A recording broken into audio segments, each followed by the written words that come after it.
Segera download Apa saja yang Quran disebut oleh Tadabbur, Al-Quran, dia meraih tafsir keterbaik. dalam genggaman Contoh, Anda. bulan Ramadan adalah bulan Al-Quran.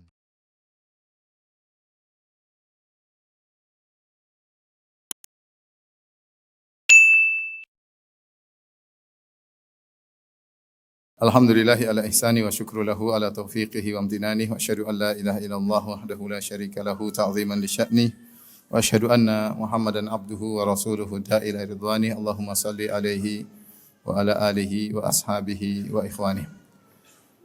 Ikhwan dan akhwat, hadirin hadirat, bapak-bapak yang dirahmati oleh Allah Subhanahu wa taala, ibu-ibu yang dimuliakan oleh Allah Subhanahu wa taala. Alhamdulillah, puji dan syukur kita panjatkan kepada Allah yang masih memberikan kita kekuatan sehingga bisa sholat berjamaah pada hari ini, sholat maghrib. Semoga sholat kita diterima oleh Allah Subhanahu wa taala. Salawat dan salam tercurahkan selalu kepada junjungan kita Nabi Muhammad sallallahu alaihi wasallam, juga kepada keluarganya serta seluruh sahabat beliau tanpa terkecuali. Sebagaimana kita ketahui bahwasanya umat ini menjadi umat yang terbaik di antaranya karena beramar ma'ruf dan bernahi mungkar, itu berdakwah di jalan Allah Subhanahu wa taala. Allah berfirman, kuntum khaira ummatin ukhrijat linnas ta'muruna bil ma'rufi wa tanhauna 'anil munkari wa tu'minuna billah. Kata Allah Subhanahu wa taala, kalian adalah umat yang terbaik yang dikeluarkan bagi manusia, ya. Apa khairiyah, keterbaikan yang dimiliki oleh umat di antaranya, kata Allah Subhanahu wa taala, ta'muruna bil ma'ruf wa tanhauna 'anil munkar. Kalian beramar ma'ruf dan bernahi munkar, itu berdakwah. Wa tu'minuna billah, dan kalian beriman kepada Allah Subhanahu wa taala. Bahkan sebagian ulama mengatakan didahulukan amar ma'ruf nahi munkar daripada iman, karena kalau iman terkait dengan pribadi, adapun amar ma'ruf nahi munkar berkaitan pribadi dan juga untuk masyarakat secara umum. Dengan tegaknya umat ini di atas dakwah, maka terbebaskan dari laknat Allah Subhanahu wa taala, sebagaimana Bani Israel dilaknat karena mereka tidak beramar ma'ruf nahi munkar. Lu'inal ladzina kafaru min bani Israil ala lisani Dawud wa Isa bin Maryam dzalika bima asaw wa kanu ya'tadun kanu la yatanahawna 'an munkarin fa'aluh. Telah dilaknat Bani Israel melalui lisan Nabi Daud dan Nabi Isa akibat maksiat yang mereka lakukan dan pelanggaran yang mereka lakukan. Kanu la yatanahawna 'an munkarin fa'aluh. Mereka tidak bernahi mungkar atas kemungkaran yang dilakukan oleh sebagian mereka. Mereka membiarkan. Dan dengan beramar ma'ruf nahi mungkar, dengan berdakwah, maka suatu negeri tidak akan dihancurkan oleh Allah Subhanahu wa taala. Wa ma kana rabbuka liyuhlikal qura wa ahluha muslihun. Dan Rabbmu tidak akan menghancurkan sebuah negeri sementara penduduknya ada yang melakukan perbaikan, yaitu berdakwah di jalan Allah Subhanahu wa taala.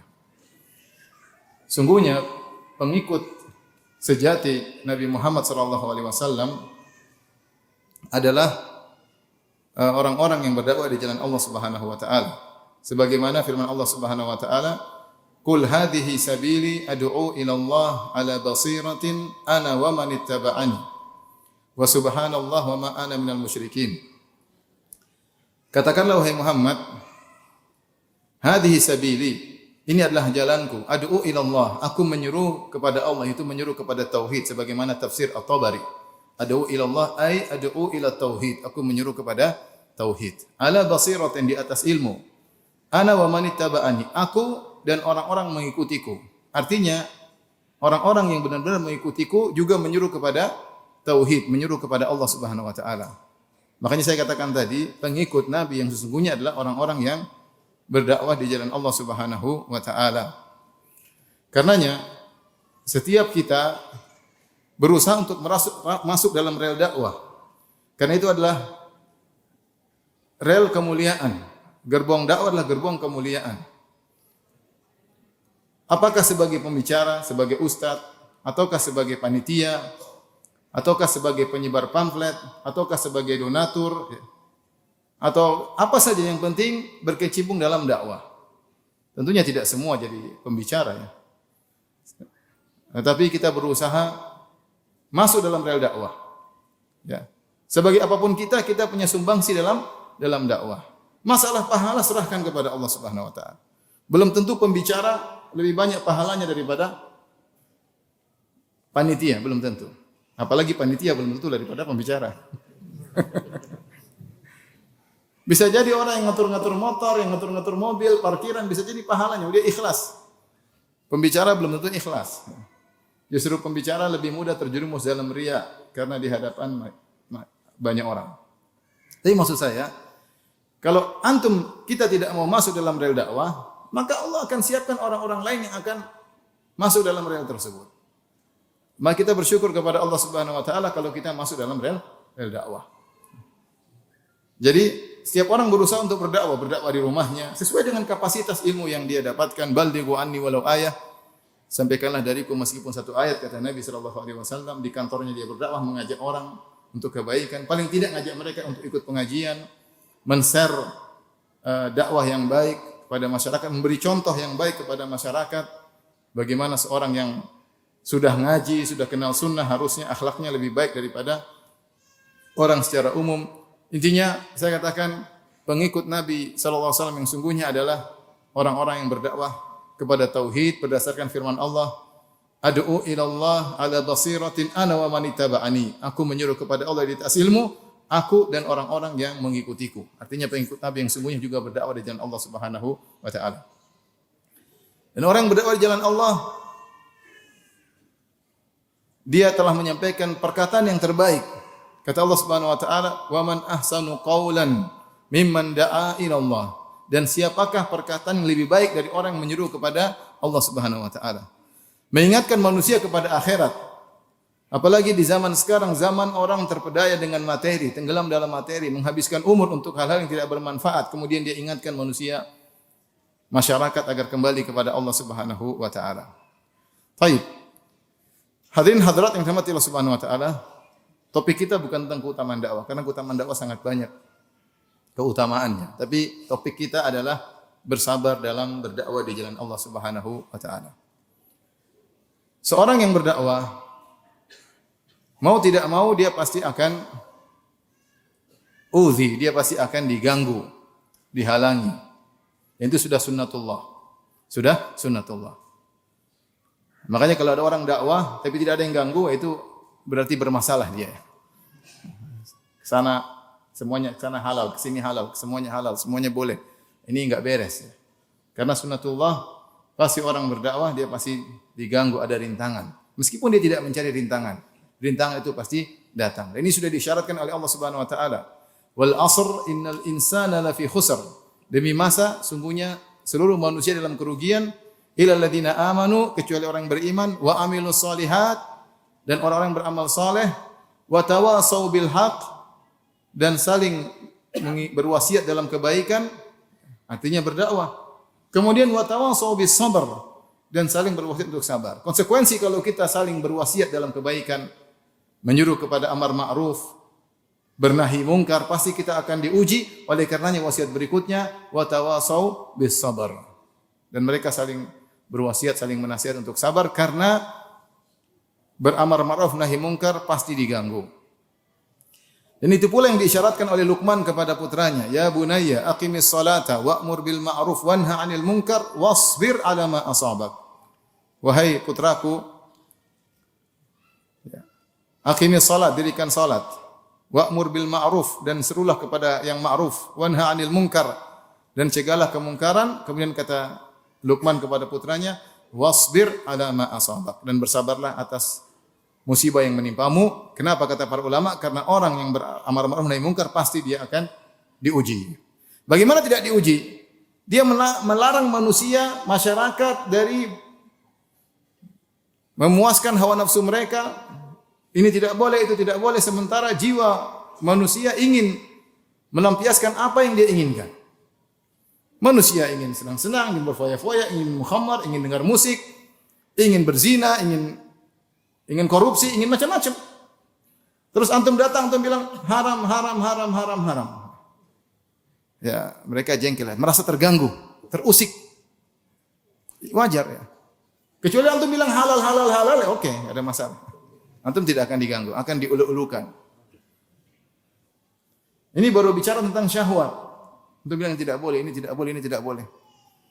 Saya pernah melihat suatu klip ketika ada seorang dai ditanya tentang nonton Korea. Drakor, drama apa? Korea. View-nya sampai banyak ya viewersnya. Dia tidak mampu mengatakan hukumnya haram, tidak berani. Subhanallah. Kesempatan antum ditanya dengan cara hikmah, tidak boleh karena aurat terbuka, wanita aurat terbuka, menggambarkan cinta-cinta, harusnya jelaskan. Tapi subhanallah. Ya, demikianlah orang ya. Ketika ada yang hak, dia tidak berani mengucapkan hak, ada kemungkaran, tidak berani mengingkari itu suatu kemungkaran. Oleh karenanya, seorang berdakwah, dia pasti diuji karena dia mencegah manusia, masyarakat dari memuaskan hawa nafsu mereka. Belum lagi terkait dengan adat istiadat yang biasa mereka lakukan yang bertentangan dengan syariat. Ini lebih berat lagi. Makanya Ibnu Qayyim rahimahullah taala menyebutkan sebab utama terhalang hidayah adalah berpegang teguh kepada tradisi nenek moyang. Seakan-akan nenek moyang Alkitab wa Sunnah. Seakan nenek moyang kita turun dari langit membawa Al-Quran dan Sunnah. Ini sebab utama terhindarkan seorang terhalang dari hidayah. Oleh karenanya umat-umat terdahulu mereka tidak mengikuti para rasul. Kenapa? Karena berpegang teguh dengan tradisi. Inna wajadna aba'ana ala ummah wa inna ala atharihim muqtadun. Kami mendapati nenek moyang kami sudah begini, kami tinggal mengikuti nenek moyang kami. Seakan-akan nenek moyang harga mati. Seakan-akan tradisi harga mati. Ini sangat berat, lebih berat. Ya. Nabi SAW ketika diutus ke negeri Jaziratul Arab, Nabi SAW mendapati banyak tradisi. Tradisi-tradisi yang baik Rasulullah SAW pertahankan. Bahkan Rasulullah SAW mengatakan, innama bu'istu liutammima makarimal akhlak. Sungguhnya aku ini diutus untuk menyempurnakan akhlak mulia. Kenapa? Karena akhlak mulia sudah ada pada orang-orang Arab. Cuma disempurnakan lagi oleh Nabi. Artinya tradisi akhlak mereka ada yang bagus seperti keberanian, seperti karam, mulia memuliakan tamu, seperti setia kawan. Di antara asar yang menakjubkan tentang setia kawan orang-orang Arab jahiliyah dahulu tentang kisah Abul Bakhtari. Abul Bakhtari ini seorang musyrik yang membela Nabi SAW. Dia punya jasa, ya, ketika untuk membatalkan pemboikotan kaum Quraisy terhadap Bani Hashim selama 3 tahun. Yang pemboikotan tersebut menjadikan Bani Hashim, di antaranya Nabi SAW, kelaparan, para sahabat banyak kelaparan, banyak anak-anak yang meninggal. Kemudian dia bekerja sama dengan 5 orang musyrik lainnya untuk membatalkan pemboikotan tersebut. Dia punya jasa. Ketika Nabi masih di Mekah tentunya. Ketika Nabi SAW sampai di Madinah, terjadilah perang Badar pada tahun 2 Hijriah. Dalam perang Badar tersebut Rasulullah SAW ingatkan kepada para sahabat, kalau kalian ketemu Abul Bakhtari dan dia musyrik, jangan bunuh dia. Karena jasanya. Rasulullah SAW ingat jasa. Rasulullah SAW mengatakan, jangan bunuh dia. Sungguhnya dia begini. Terjadilah peperangan, akhirnya para sahabat mendapati Abul Bakhtari. Kemudian para sahabat dan dia bersama dengan temannya musyrik yang lain, 2 orang sama-sama musyrik. Maka para sahabat berkata, kami dilarang untuk membunuhmu, wahai Abul Bakhtari. Kata Abul Bakhtari, terus teman saya bagaimana? Temanmu tidak, kami harus bunuh. Kata dia, tidak. Kami selamat berdua atau kami mati berdua. Setia kawan atau tidak? Setia kawan. Meskipun konyol, tapi setia kawan. Maksud saya orang-orang Arab dulu memiliki tradisi yang baik. Setia kawan, keberanian, ya. Kemudian cemburu kepada istri-istri mereka. Kemudian diantaranya memuliakan tamu. Banyak akhlak mereka yang baik. Dan Nabi mengakui akhlak tersebut, bahkan menyempurnakan. Kata Nabi SAW, innama bu'istu liutammima makarimal akhlak. Aku diutus untuk menyempurnakan akhlak yang mulia. Tetapi tradisi-tradisi yang tidak benar, Rasulullah SAW tegur, tidak boleh. Tidak boleh begini, tidak boleh begini, tidak boleh syirik, tidak boleh berpegang teguh dengan tradisi nenek moyang, tidak boleh bersumpah dengan nama selain Allah, tidak boleh menyembah berhala, tidak boleh jimat-jimat, Rasulullah SAW larang. Kebiasaan tradisi ya, percaya kepada dukun, Rasulullah SAW larang. Itu semua tradisi jahiliyah, percaya jimat, percaya dukun, melakukan sihir, ya. Dan banyak hal. Menyembelih kepada selain Allah, Rasulullah SAW larang seluruhnya. Jadi tradisi yang baik Rasulullah SAW pertahankan, bahkan Rasulullah SAW kembangkan. Yang tidak baik maka ditegur, harus sesuai dengan syariat Islam. Nah, ketika kita berdakwah, tentunya tradisi yang baik kita pertahankan. Tapi yang tidak baik kita timbang dengan Al-Quran dan Sunnah. Itulah fungsi Al-Quran dan Sunnah. Bukan sebaliknya Al-Quran dan Sunnah ditimbang dengan tradisi. Ditimbang dengan tradisi nenek moyang. Baik, nenek moyangmu maksum, terjaga dari kesalahan, tidak pernah salah? Tentu tidak. Nenek moyang kita tidak ada yang maksum. Nenek moyang kita juga melakukan ada yang baik, ada salahnya. Ya atau tidak? Dan kita nanti akan jadi nenek moyang, ya tidak? Kalau punya turunan, kita jadi nenek moyang. Di kemudian hari, 1000 tahun lagi, kalau masih ada kehidupan, kita jadi nenek moyang. Tentunya kita sadar bahwasanya kita tempatnya salah dan benar. Oleh karenanya, tradisi harus ditimbang dengan Al-Quran dan Sunnah. Dan ini banyak perkara menjadikan dakwah menjadi sulit ketika banyak masyarakat berpegang dengan tradisi. Dan ini benar, ikhwan. Ya. Ada perkara-perkara yang dipertahankan oleh masyarakat. Meskipun dari tempat tersebut banyak ulama yang muncul, banyak hufadzul Quran, tetapi mereka tidak bisa merubah tradisi tersebut karena di sana ada orang-orang, kita bukan bicara agama lain, kita bicara saudara-saudara kita sama muslim yang berpegang teguh dengan tradisi, kemudian menjadikan tradisi sebagai barometer kebenaran untuk menimbang Al-Quran dan Sunnah. Kemudian mereka berloyal dan bermusuhan di atas tradisi tersebut. Ini perkara yang menyedihkan, tapi itulah kenyataan maksud saya. Hal-hal yang menjadikan kita perlu bersabar dalam berdakwah, karena orang yang berdakwah pasti akan diuji, pasti. Ya, pasti. Kecuali tadi antum ingin mencari pujian masyarakat, ya ke sana boleh, ke sini boleh. Ada kemungkaran antum tidak tegur, ada kesyirikan antum diam-diam saja, ya. Biar aman. Aman dan tentram. Ya. Tapi tanggung jawab di hadapan Allah, antum akan ditanya oleh Allah pada hari kiamat kelak. Apalagi antum adalah seorang dai. Baik, ikhwan dan akhwat yang rahmatillah subhanahu wa taala. Ini semua menunjukkan seorang yang berdakwah di jalan Allah, dan bukan cuma pembicaranya saja, semua akan terkena ujian. Pembicaranya, baik panitianya, baik donaturnya, ya. Kalau sudah hati masuk dalam rel dakwah, maka pasti diuji, diuji. Dan antum-antum ini juga yang hadir depan saya ini, mau tidak mau antum ini tampangnya banyak tampang-tampang ustadz, ya. Lebih ustadz daripada tampang saya. Jadi masyarakat lihat antum dengan pandangan spesial. Jenggotnya lebih panjang, celananya lebih cingkrang, ya sudah terus. Ya sudah, ya berarti masyarakat akan memandang antum dengan pandangan yang lebih khusus. Maka antum harus tunjukkan bahwasanya orang di atas sunnah adalah orang yang berakhlak mulia. Apa kata Syekhul Islam Ibn Taimiyah rahimahullah ta'ala dalam Minhajus Sunnah Nabawiyah? Ahlus sunnah a'lamun nasi bil haq wa arhamuhum bil khalq. Ahlus sunnah wal jamaah adalah kelompok yang paling tahu tentang kebenaran dan yang paling kasih sayang terhadap masyarakat. Maka antum harus benar-benar sabar berhadapan dengan saudara-saudara kita yang mungkin tidak sesuai dengan kita, atau menuduh dengan tuduhan yang tidak, atau melakukan sebagian pengerusakan, hujatan, penghinaan. Sabar ya. Sabar ya. Kalau antum tidak bisa bersabar, tidak usah masuk dalam rel dakwah. Mending keluar. Yang masuk dalam rel dakwah harus bersabar. Kalau enggak bersabar enggak bisa. Oleh karenanya Allah Subhanahu wa taala menyebutkan kisah-kisah dalam Al-Qur'an, isinya disuruh bersabar dalam dakwah. Di antaranya misalnya kisah Nabi Nuh alaihissalam. Allah sebutkan dalam surat Al-Ankabut, kata Allah Subhanahu wa taala, Alif Lam Mim ahasiban nasu ayyutraku ayyaqulu amanna wa hum la yuftanun. Wa laqad fatanna alladhina min qablihim fala ya'lamanna Allahu alladhina shadaqu wa la ya'lamanna al-kadzibin. Kata Allah Subhanahu wa taala, Alif Lam Mim. Apakah manusia dibiarkan mengucapkan kami telah beriman lantas mereka tidak diuji? Sungguh kami telah menguji orang-orang sebelum mereka, agar Allah benar-benar tahu mana yang imannya benar, mana yang imannya dusta.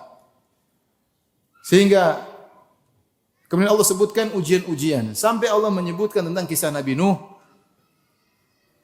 Laqad arsalna Nuhan ila qaumihi falabitha fihim alfa sanatin illa 50 aman. Fa akhadhahum at-tufan wa hum zalimun. Kata Allah, setelah itu Allah sebutkan contoh contoh kesabaran luar biasa yang Allah uji imannya adalah Nabi Nuh alaihissalam. Sungguh kami telah mengutus Nuh kepada kaumnya dan dia berdakwah kepada kaumnya 950 tahun. Berapa? 950 tahun. Sampai Allah abadikan satu surat namanya surat Nuh. Surat Nuh. Sebenarnya mengatakan ini surat di mana Nabi Nuh curhat kepada Allah. Setelah 950 tahun dia berdakwah. Dan Allah sudah kabarkan bahwasanya lan yu'mina min qaumika illa man qad aman. Wahai Nuh, tidak mungkin lagi ada yang beriman. Sudah, selesai. Selesai. Sudah 950 tahun engkau berdakwah. Maka Nabi Nuh cerita tentang dakwahnya. Rabbi inni da'autu qaumi laila wa nahara. Ya Rabbku, aku dakwahi kaumku siang dan malam. Bukan ba'da maghrib saja ya. Siang dan malam. Berapa tahun? 950 tahun. Falam yazidhum du'ai illa firara. Tidaklah aku berdakwah kecuali mereka semakin kabur. Ini Nuh, nabi, bukan ustaz, apa? Nabi. Falam yazidhum du'ai illa firara. Semakin aku berdakwah mereka semakin kabur. Wa inni kullama da'autuhum litaghfira lahum. Perhatikan Nuh bagaimana dia tulus. Setiap aku dakwahi mereka agar engkau ampuni mereka. Tidak ada niat lain bukan karena dendam, tidak ada. Litaghfira lahum, agar engkau ampuni mereka, sayang. Makanya Nabi Nuh, ya qaumi, kata Nabi Nuh, wahai kaumku, wahai kaumku, wahai kaumku, wahai saudaraku, wahai saudaraku. Dia berdakwah dengan tulus. Niatnya agar kaumnya diampuni. Wa inni kullama da'autuhum litaghfira lahum, setiap aku dakwahi mereka agar engkau ampuni mereka ya Rabb, ja'alu asabi'ahum fi adhanihim, maka mereka masukkan jari mereka di telinga mereka. Allah tidak mengatakan ja'alu ya usbu'aihim, tapi Allah mengatakan asabi'ahum, mereka masukkan jari-jari mereka di telinga, seakan-akan begini. Padahal satu sudah cukup kan? Tapi Allah ingin menunjukkan bahwasanya mereka benar-benar menutup apa? Telinga mereka.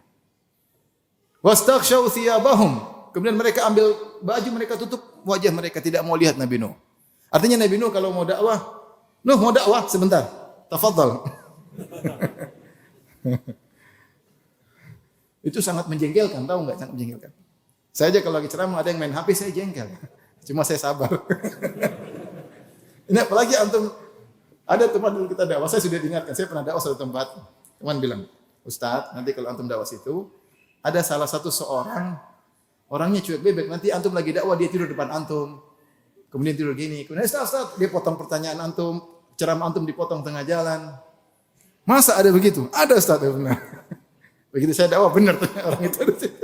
Duduk saat yang lain semua duduk serius, dia duduk depan. Tidur-tiduran. Kita lagi ngomong, ayo Ustaz, tapi dia serius dengerin. Nanti di tengah jalan kita ngomong, dia subhanallah. Tapi lama-lama subhanallah dia kenal sunnah.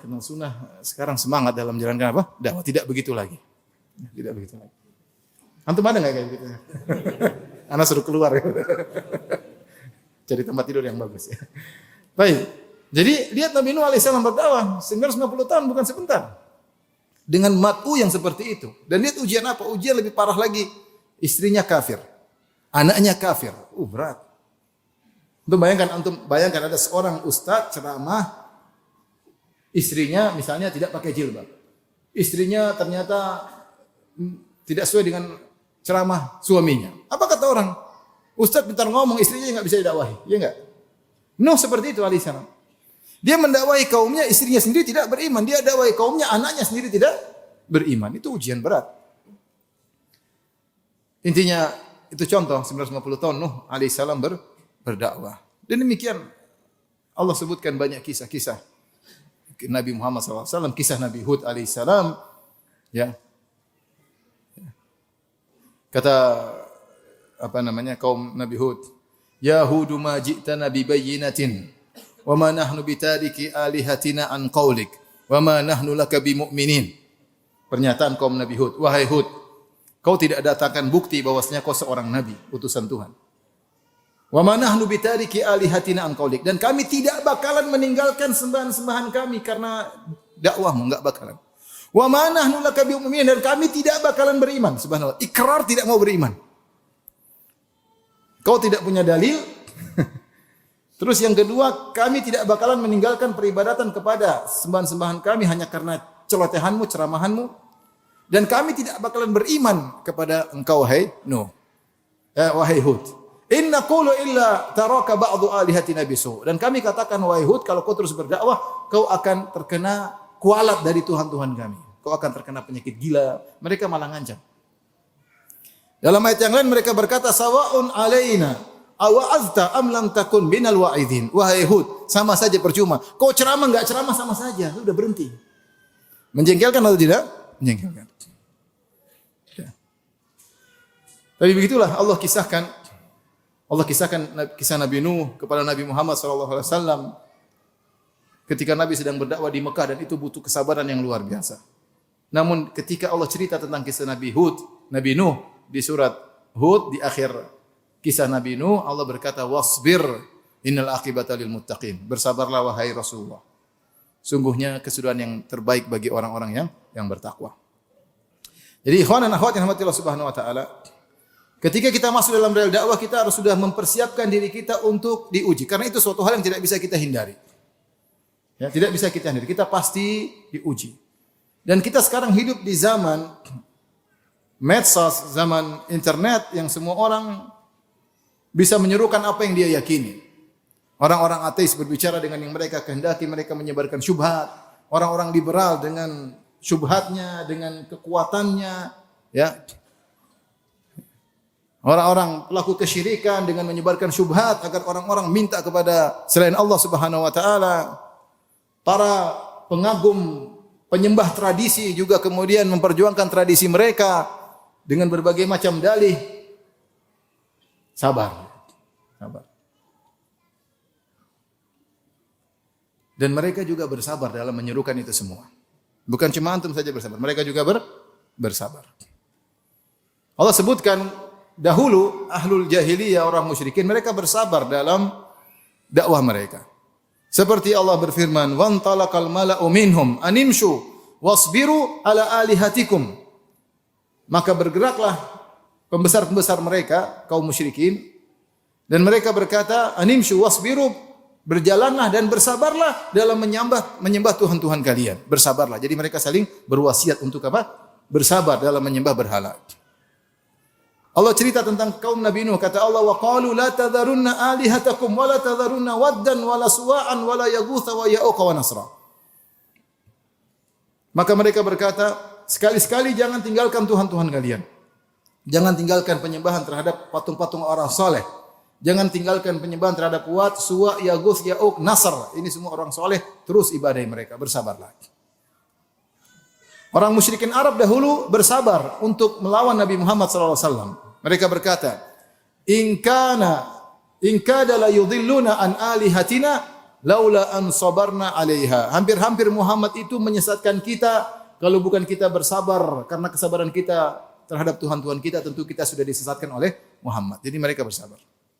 Mereka juga berinfak. Innal ladzina kafaru yunfiquna amwalahum liyasuddu an sabilillah. Sungguhnya orang-orang kafir mereka menginfakkan harta mereka untuk menghalangi manusia dari jalan Allah Subhanahu wa taala. Fasayunfiqunaha. Mereka terus berinfak. Tsumma takuna alaihim hasrah. Kemudian infak tersebut akan menjadi penyesalan bagi mereka. Tsumma yughlabun. Kemudian mereka akan dikalahkan. Walladzina kafaru ila jahannama yuhsyarun. Orang-orang kafir akan dikumpulkan ke neraka Jahannam. Saya selalu ingat kisah seorang syekh, dia bercerita, saya berdakwah di Afrika. Di Afrika kemudian saya berjalan berhari-hari melewati hutan belantara. Saya merasa saya sudah berkorban luar biasa di jalan Allah Subhanahu wa taala. Setelah berhari saya sampai di tengah hutan, ternyata sudah ada misionaris wanita cantik sudah berdakwah di situ. Menyuruh orang kepada kesyirikan. Ya. Jadi bukan cuma kita saja yang berkorban, mereka juga berkorban. Bukan cuma kita yang berjuang, mereka semuanya. Ahlu syirik, ahlul batil, mereka juga berusaha. Makanya Allah Subhanahu wa taala berfirman, "Ya ayyuhalladzina amanu sabiru wasabiru." Wahai orang beriman, bersabarlah wasabiru. Sabiru maksudnya sebagian ahli tafsir mengatakan yaitu jangan kalah sabar dengan ahlul batil. Jangan kalah sabar. Kalau mereka bersabar, sabarmu harus lebih tinggi. Ya. Jadi ini ikhwan dan akhwat yang dirahmati Allah Subhanahu wa taala, pada kesempatan ini sama-sama untuk saling berwasiat, wa tawasau bis sabar, untuk bersabar. Di antara kesabaran harus saling kita mengingat adalah kesabaran dalam berdakwah. Sungguhnya saudara-saudara kita banyak yang tidak mengerti tentang dakwah sunnah. Mereka tidak ngerti. Terlalu banyak syubhat yang disebarkan. Terlalu banyak tuduhan-tuduhan yang tidak benar yang dituduhkan kepada kita. Tapi kita harus bersabar. Alhamdulillah, ya. Apapun yang terjadi, dakwah kita masih berkembang, alhamdulillah. Ya, betapa banyak orang-orang yang akhirnya mengenal sunnah. Kita mendapatkan kebahagiaan dengan mengenal sunnah. Ya. Maka tularkan kebahagiaan itu kepada saudara-saudara kita. Saya bayangkan saya dulu seperti apa ya. Tidak mengenal sunnah, kemudian kerjanya musik-musikan, kemudian macam-macam begitu. Saya pikir itu kebahagiaan, ternyata bukan. Kebahagiaan itu adalah dengan mengenal apa? Dengan mengenal sunnah. Kebahagiaan dengan tidak mendengar musik itulah apa? Kebahagiaan. Ya. Apalagi kemudian Allah anugerahkan kita bisa pergi ke Madinah, kemudian hidup di suasana tidak ada maksiat, itu kebahagiaan. Ya, itu kebahagiaan. Sementara saudara-saudara kita mereka tidak tahu akan nikmat mengenal akidah yang benar, nikmat mengenal sunnah. Oleh karenanya, sekali lagi, ya, kalau ada teman-teman kita yang kemudian agak emosional, suruh sabar ya. Ya, sabar. Jangan kita tidak sabar. Kalau Anda tidak sabar, tidak usah masuk dalam rel dakwah. Karena kalau tidak sabar akhirnya ya, mudarat yang akan timbul, akan muncul kemungkaran lebih besar. Maka kita bersabar dan terus berdakwah. Alhamdulillah dakwah terus berkembang ya, dan di mana-mana kita melihat orang-orang banyak di atas sunnah. Kalau kita kembali misalnya 20 tahun yang lalu, ya akhi subhanallah, saya lihat orang bercadar cuma 1-2 orang aja atau 1-2 ekor aja. Enggak ada orang. Saya masih ingat ketika saya di UGM. Kemudian saya masuk di UGM. Itu ada bayar registrasi. Semua orang, tidak ada yang cingkrangan kecuali saya. Para mahasiswa yang daftar, mahasiswa baru. Kemudian banyak orang tidak pakai apa? Jilbab. Saya lagi ngantri registrasi, tahu-tahu di belakang saya ada akhwat bercadar ngantri di belakang saya, masya Allah. Hatiku berdebar. Lihat kanan kiri gak ada, balik lagi ada akhwat bercadar di belakang. Tapi sampai sekarang saya tidak tahu siapa namanya. Maksudnya masya Allah jarang. Sekarang alhamdulillah kemana-mana, alhamdulillah ya.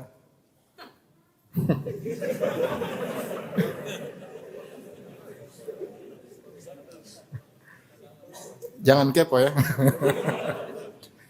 Jadi alhamdulillah ya. Lihat orang-orang terdahulu ya, para ustadz-ustadz dahulu mereka sabar dan mereka diuji jauh daripada kita ini ujiannya enggak seberapa.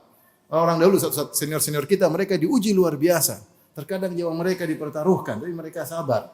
Dengan kesabaran orang-orang terdahulu akhirnya dakwah bisa berkembang. Padahal kita apa yang kita serukan? Kita serukan masyarakat untuk sabar. Kita suruhkan masyarakat jangan menumpahkan darah. Kita menyuruhkan masyarakat jangan berdemonstrasi. Ya.